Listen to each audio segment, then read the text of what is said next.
Hello everyone, I'm Teresa Miller and welcome to Writing Out Loud. My guest is William Bernhardt. Bill's latest books are Cruel Justice and Double Jeopardy. Thanks for joining us, Bill. Oh, it's always a pleasure, Teresa. Well, it's always nice to have you here, and we feel like we got to know you early on in your career, and you've had we did, and you've had a string of successes with your Justice books, your Justice series. When you had such a successful series as the Justice series, why did you decide to break from the series and write the book, the single title Double Jeopardy? Well, I really just wanted to do something different. I think almost every writer does at some point in their career, and you know, I've heard all these rumors that I'm not going back to the Justice books, or I'm tired of them, or I hate Ben Kincaid. None of this is true, but I have found that I'll do a better Justice book if I don't go straight from one to the next one, if I can do something different in between. And so that's really how Double Jeopardy came about. As you know, I've written things other than the Justice books before, and I wanted to do it again. And I had thought that the thriller might be something I could do. It was something I enjoyed. You know, there are some forms that may be good, bad, or indifferent, but I just don't get them, and I couldn't write it. But I think this is one, I thought this was one that I could. My editor at Ballantine and I have always been big kind of film buffs, particularly Hitchcock fans, and that was really the genesis of this project, was to take the idea of the innocent man on the lam. You know, he's got the MacGuffin, something everybody wants and thinks he has, except maybe he doesn't, and the chase is on, and I kind of stirred all those ideas up, and that's where Double Jeopardy came from. Was it scary for you to take that risk when you had a known success with the Justice books? Well, it is a risk. I mean, it is true that the major publishing houses consider the key to success to become known for one thing and then just keep doing it. and in fact, if you look at the bestseller lists, more often than not, you'll see a list of people who are known for doing one thing, and they do it over and over again, which is not to suggest that they're not creative or they're writing the same book, but you know, a label is applied and they're known for that label, and it's very difficult, even for people who are far more successful than I have been, to break out of that. So yes, there was some risk involved, but it turned out well. Double Jeopardy did very well. In fact, it was my best-selling book to date when it came out. So. Did that surprise you? Yes, actually it did, but it was a very pleasant surprise. Oh yes, it's better than if it had gone the other way. Tell us about the hero in Double Jeopardy. Well, in Double Jeopardy, I moved south a little bit. I went to Dallas, and I've got an ex-cop turned lawyer, first year out of law school, Travis, who has developed a reputation as an early age as a defense lawyer. He gets assigned a case by a federal judge, which he didn't want, nobody would want, but he has to take. And well, just to condense things real quickly, before long he's been framed, and the FBI is after him for a hit list he doesn't have, and the Mafia is after him for more or less the same reason, and there's somebody else after him he doesn't even know who is, and the chase is on. Well, do you see that, now you're an attorney, do you see that as sort of the typical plight of lawyers sometimes, caught between good and evil and all sides? Well, it is tough, particularly to be a defense attorney, I think, which is why I made him a defense attorney. I think even today, you know, people hear the old 8th grade civics line about how everybody's entitled to an attorney, and you've got to have, both sides have to be represented to have a fair trial. Still in all, anytime a person takes on an unpopular client or an unpopular case. I mean, we're seeing it now, of course, with the Oklahoma bombing case. Exactly. It's very hard for people to represent people in high-profile situations where, frankly, there's a prejudging going on, and people are assuming that anybody who's been accused is probably guilty. And I just admire anybody who can, you know, keep a stiff upper lip and go ahead and do the job. The hero of your Justice series, Ben Kinkaid, is also an attorney. How is Travis different from Ben Kincaid? Well, I think Travis is a little tougher than Ben to begin with. He's a little bit more battle-scarred in a world where he's not a young man. He's been a cop for many years until a pretty bad incident occurred that shifted him over into practicing law. Ben is younger, and he's perhaps a little more naive, although that changes a little with every book, I think. He certainly does grow, and we're going to talk about that a little bit more later. I wanted to pick up on something you mentioned earlier, that you had broken from the Justice series before, and you did to write the literary novel, The Code of Buddyhood. Right. And I wonder how you feel about these distinctions, literary novel, legal novels, legal thrillers. If you decide to write, for example, a legal thriller or a legal mystery, do you think that that means that it can't be a quality literary product as well? Oh, of course not. You know, all those labels have absolutely no meaning for me at all. I understand that publishers use them because they have to be able to sell a book. They have to be able to tell Barnes & Noble what shelf to put it on.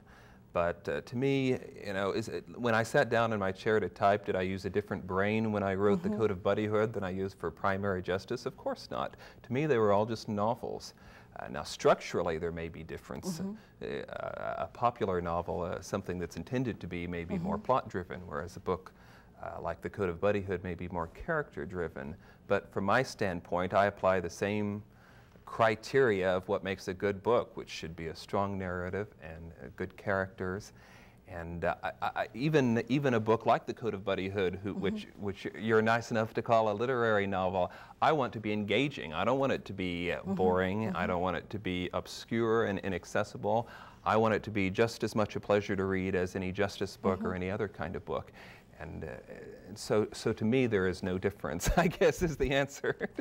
Well, obviously, you have very high standards no matter what you write. And you're a busy writer. You're writing books outside the series. You're writing the series. You're an attorney. You have 2 small children, Harry and Alice. How do you do it all? We ask writing mothers that. How do writing dads do all that they have to do?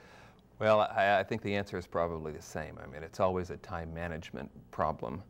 But when there's something you really want to do, I think you just make time to do it, and writing is no exception. You know, writing is what I've always wanted to do, no matter what I was doing at whatever stage in my life. I always wanted to be a writer, and I'm certainly not going to let that slip now that I sort of have it in my grasp. You know, it's just particularly hard for writers, I think, because writing is itself hard. And it's hard to get started, and it's something that is entirely self-motivated. Unless you've got a contract with a deadline, nobody's cracking a whip over you. Even then, nobody can make you go in there and type, and there are always 1,000 things you can think of that you would rather do, or that seem more pressing, or, you know, maybe after I make all the beds or whatever. You just got to put that out of your mind and do it. And that's the hard thing more often than not. It's not the time. It's just getting in there and doing it. And you're also active in a lot of professional organizations. You're past president of Novelist, Inc. First of all, tell us about Novelist, Inc. Well, Novelist, Inc. is a wonderful organization. It's a nationwide coalition of professional writers, basically. Everybody in the organization has been a member, has written at least 2 books, one of them in the last 5 years. And it's really unique in that it is a group of just writers and effective publishing writers who obviously have different concerns. I don't know of any other group, frankly, that doesn't have a large fan or unpublished contingent, and not that there's anything wrong with that. I mean, they can accomplish different goals, but the goals of Novelist Inc. were primarily professional, dealing with publishers, dealing with agents, trying to improve the writer's role. I mean, for people who I think contribute so much, writers are often not treated very well, and you know as well as I do. I mean, I've been one of the lucky ones, but so many writers are not able to make a living just writing, and are not treated well by their publishers, and have a hard time getting an agent, and on and on. I could go on this for 10 minutes, but basically, Novelist Inc. is trying to remedy some of those problems. So I was very pleased to be asked and happy to serve as their president. I was thinking, as you said all that, there are probably as many writer jokes as there are lawyer jokes, do you think? Well, no, actually. Not quite as many. Bill, as active as you are, and you have the professional interest, you also need to go out and promote your books. That's a part of being a writer. You want to be sure that they're brought to the attention of the public. Does there come a point, though, when you say, enough, Bill, I have to set aside more time for the writing, that you have to just learn to say no to certain things? Not for me. I'm sure some people have to at some point. I enjoy all that stuff. I really love it, and maybe at some point I will OD on it, but I'm not anywhere close to it now. To me, that is the really fun part of being a writer. I mean, people talk about how being a writer is such a lonely life. I don't get that. I don't find it lonely at all. I've met scores of wonderful people. I've met you, Teresa, I know this and might never have done if I hadn't written these books. That's true. And the chance particularly to go on tour and travel and actually meet some of the people who are reading your books, I mean, that's a wonderful thing.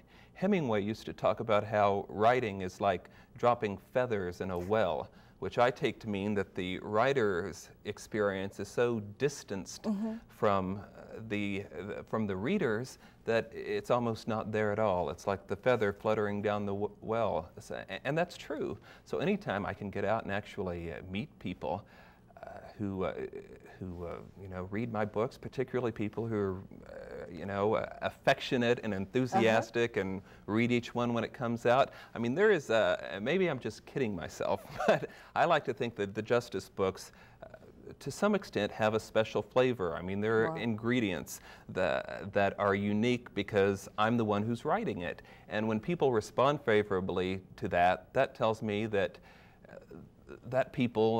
those people share something in common with me, that we believe some of the same things and we have some of the same, some common ground. And I love to meet people like that. I bet so. I wonder, do people ever ask you for legal advice? Oh, all the time. But I would think, you know, I would want you to represent me. Not that I'm in any big trouble right now, but after reading your books, because I think a lot of your values must come across, or at least that's what we assume as your readers and as your fans. And so I just wondered if you got asked to do a lot of legal things on the basis of the book. Yeah, I think that's inevitable. And the sad thing is that too often all I can do is give advice because, for instance, if I'm in another state, I can't practice law there, and I get a lot of letters from prisoners also. I guess these books have made it into the prison libraries, and get a lot of letters there. And sometimes it's really, it saddens me because I know that realistically there's nothing I can do. But then again, sometimes I can. So, is one of your jobs as a writer to keep up with what other people are writing? I used to think so. I used to feel like, particularly when I sold the first two books, and I sold them, you know, to the mystery editor at Ballantine, and I thought, what do I know about mysteries? I don't know. And honestly, I mean, I had read some mysteries, but truly no more than I had read any other kind of literature, and I thought I was painfully unqualified to write this kind of fiction. So I went to the bookstore and the library and started reading and trying to educate myself. I still read a lot, but I don't feel like I have to read one particular thing. And in fact, to tell you the truth, I found that often reading nonfiction, I will get more ideas for things I can put in my books than I do reading other people's fiction. I just wonder, because when the Justice series first started, some people wanted to compare you to John Grisham, and people don't do that so much anymore. But do you read John Grisham? I read his early books. I read a short story he did recently that was published in the Oxford American. I thought was first rate. I wish I could think of the title, but I can't. It's a very, very well drawn story. When you read, Bill, do you read as another writer, as a lawyer, or just as a fan, just as someone who wants to kick back and read? I don't think you can ever get away from reading as a writer when you are a writer. I mean, when people ask, what are the things I have to do to be a writer? Let's face it, number one is you have to read. You cannot write if you don't read. And I just don't think you can ever, no matter how much you sink into the book and get absorbed by its fiction or whatever, I don't think you can ever get away from the part in the back of your mind that is thinking about the next book you're going to write. I can't anyway. Do you ever read a passage and say to yourself, I wish I had written that? Oh, yes, all the time. We call that the jealousy test on this show, the highest praise that we can give. Well, Bill, it's a joy talking to you. We want to talk some more about cruel justice specifically. So we'll be back with more from Bill Bernhardt in just a minute.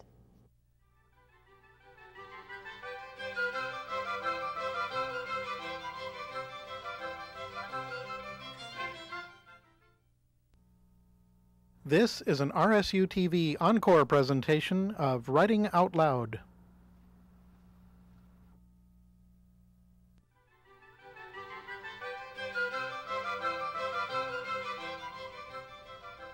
Hello Hello, I'm Teresa Miller, and welcome back to Writing Out Loud. I'm visiting with William Bernhardt. Bill's latest two books are Cruel Justice and Double Jeopardy. Bill, we've talked about Double Jeopardy. Let's talk about the Justice series. How did you come up with the idea of having a series with justice in every title?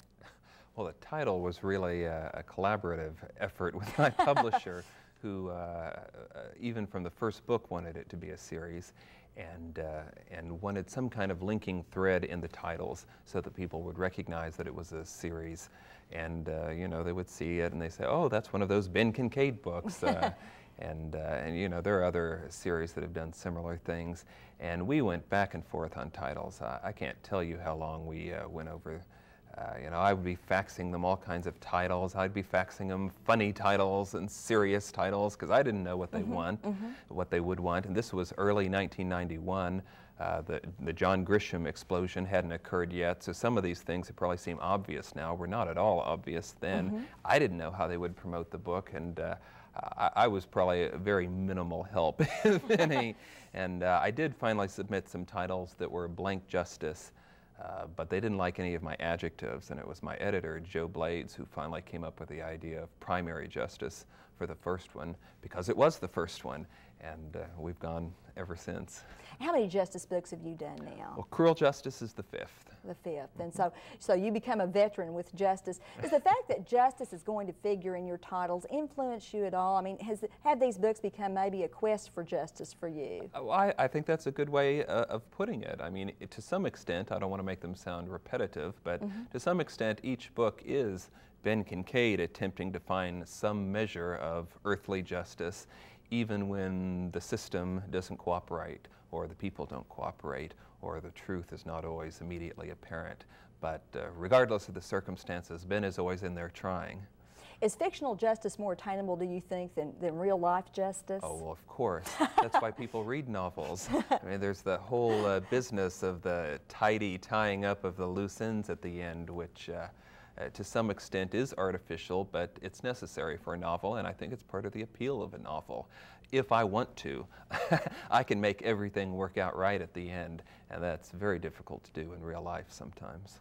And you've seen that firsthand as an attorney, I'm sure. Well, that's right, and you know, I'm not one who goes around judge and justice bashing, but from being there, I know that there are things that could be improved. It works better than most people think it does, particularly if all they know is what they see on court TV or sit here on the 6 o'clock news. But there's room for improvement. But that's another thing I can explore with the justice books. I mean, to some extent, it's a grand tour of the justice system and my way of saying, look, here's what works and here's what doesn't. Exactly. I was talking to you earlier during the break about the justice books, and I told you that I tend to think of them as a multi-volume novel about the life of Ben Kinkaid. Do you see it that way, or do you see them as a series of novels that just happen to feature attorney Ben Kinkaid? Well, I do, and I think that's really wonderful that you thought that and said that. In fact, I think I'm going to see if my publisher will quote you on the cover of my next book. I mean, that's very gratifying, because I really try with each book to make it not just another book featuring this guy called Ben Kinkaid, but to think, okay, where is Ben at this point in his life? What's going to happen to him now? What is he going to learn? How is he going to grow? What's going to happen as a result of this? You know, each time shouldn't be just Ben Kinkaid tackles another case. The character should be going somewhere. There should be a character arc as well as a story arc. I'm not sure I'm explaining this as clearly as I should be, but I think you're doing a good job. But I hope you're right. I hope the character is growing as a human being, as we all do, and changing over time, as we all do. How has Ben changed from your perspective since the early justice novels? Well, of course, in the first justice book, he was just out of law school and not very experienced as a lawyer or really anything else, and very naive. But I think we've seen him grow. I think we've seen him grow as a lawyer and as a person. He's more comfortable with other people. He's slowly, perhaps, stitching together the broken seams of his own family relationships. And those things are interesting to me. You know, that's what I like to write about. So many of novels that you read sometimes, all of the characters' problems are such gigantic you know, how many books have you read where the attorney is an alcoholic? I'm so tired of that. That's why in my books, Ben is addicted to chocolate milk. You see, we're never gonna cash in on that one.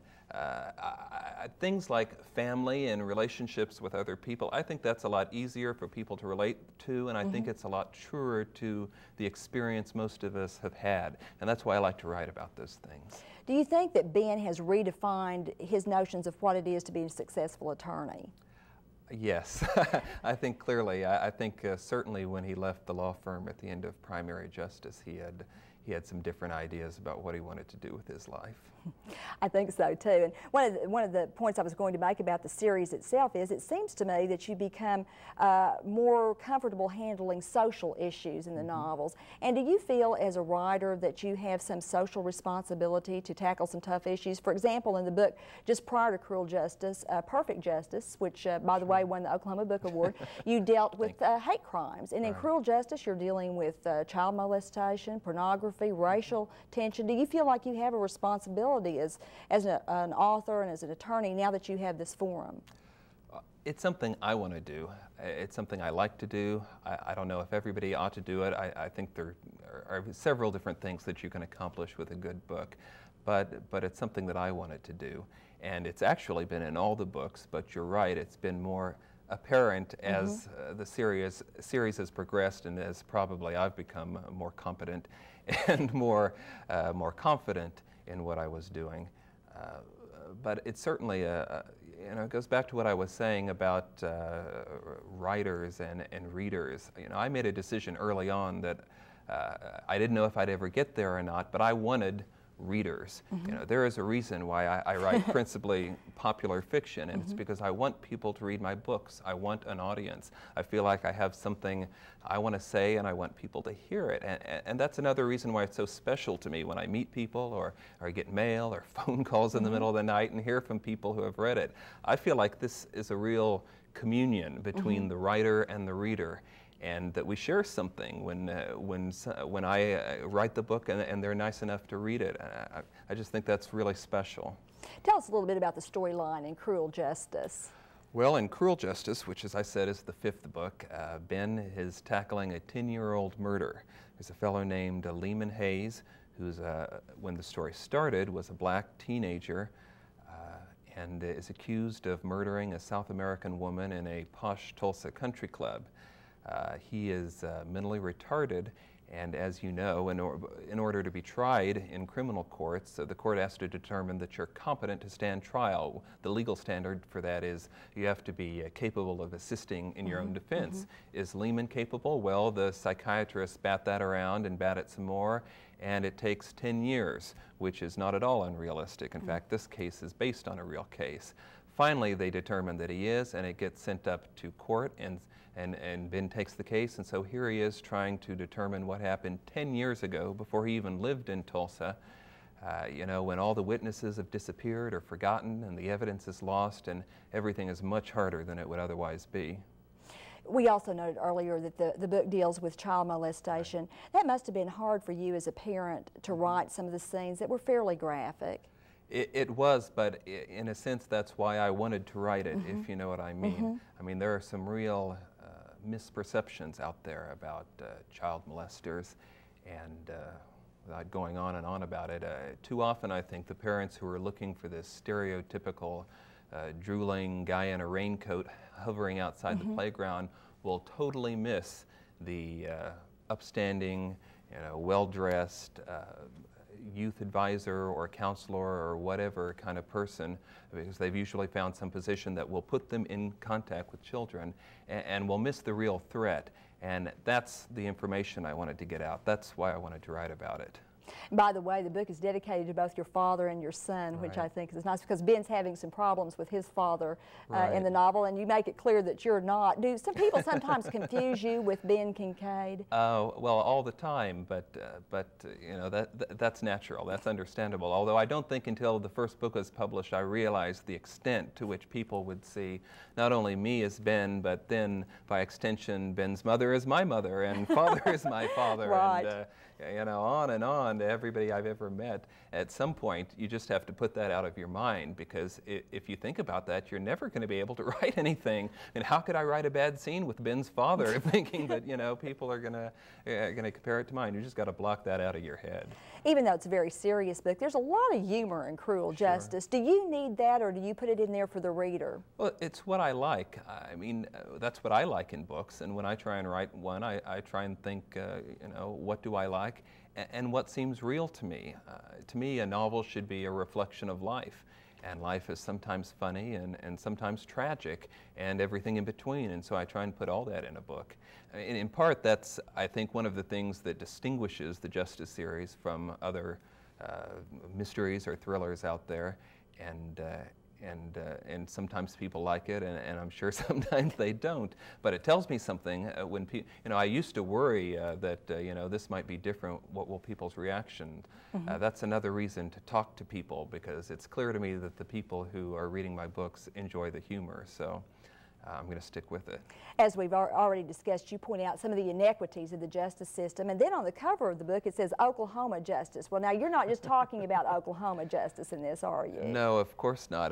That's very interesting, and I don't know the rationale. I think that's the first time the publisher has acknowledged on the cover that these are set in Oklahoma. Of course, you know, they're sold nationwide and other places as well, so they don't want to limit the appeal, but I like to think that as Oklahoma becomes better known, even east of the Hudson, and people become more aware of particularly our artistic contributions, that we'll see more of that kind of thing. Bill, we just have a minute left here. You have another justice book in the works. What's the name of it? Well, Dark Justice will be the 6th book in the series, and I expect that out probably early 1997. And I've confessed to you that I'm real interested in Ben. Are Ben and Christina going to get together, or is that writer-character confidentiality? Yeah, did you think I would answer that question? Well, I thought you're a nice guy. You might do that. Sorry, no. Bill, thanks very much for joining us. Congratulations on Cruel Justice, Double Jeopardy, the Oklahoma Book Award. Thank all of you for joining us, too, on Writing Out Loud.